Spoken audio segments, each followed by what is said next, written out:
DVM Telugu ఛానల్కి స్వాగతం. ఆదాని అవినీతి కుంభకోణాన్ని పార్లమెంటులో నిగ్గు తేల్చండి.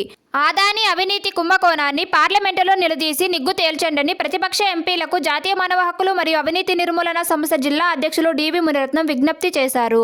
అందులో భాగంగా మంగళవారం పలమనేర్ పట్టణంలో జాతీయ మానవ హక్కుల కార్యాలయం నందు మణి అధ్యక్షతన సమావేశం నిర్వహించారు.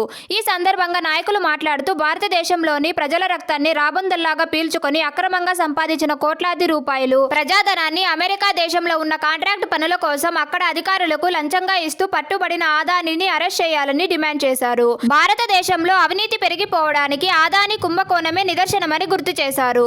అమెరికా ప్రభుత్వం స్పందించి ఆదాని అవినీతిని ప్రోత్సహిస్తూ పట్టుబడిన కేసును ప్రతిష్టంగా దర్యాప్తు చేసి శిక్ష పడే విధంగా చూడాలని కోరారు. అదేవిధంగా ఆంధ్ర రాష్ట్రంలో గత ప్రభుత్వం ఆదానితో చేసుకున్న విద్యుత్ ఒప్పందాన్ని వెంటనే రద్దు చేయాలని డిమాండ్ చేశారు. ఆదాని లాంటి సంపన్నులకు పేద మధ్య తరగతి కుటుంబాలపై పెనుభారముగా మోపుతున్న ట్రూ ఆఫ్ ఛార్జీలను వెంటనే తగ్గించాలన్నారు.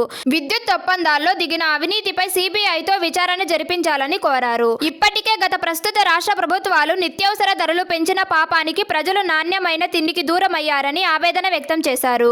ఈ కార్యక్రమంలో నాగార్జున, ఆనంద్, శ్రీనివాసులు, దేవరాజులు, గంగిరెడ్డి, రమణ తదితరులు పాల్గొన్నారు.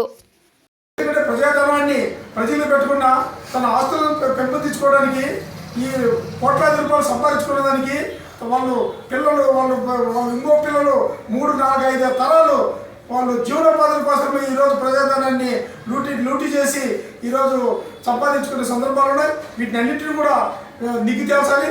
అమెరికా ప్రభుత్వం కూడా ఈ విషయంపై ఆధారాన్ని వదలకూడదు. అతన్ని వెంటనే అరెస్ట్ చేయాలని చెప్పేసి కూడా మేము జాతీయ మానవ హక్కుల అవినీతి నిర్మూలన సంస్థ ద్వారా ప్రభుత్వాన్ని కోరుకుంటున్నాం. మిత్రులారా.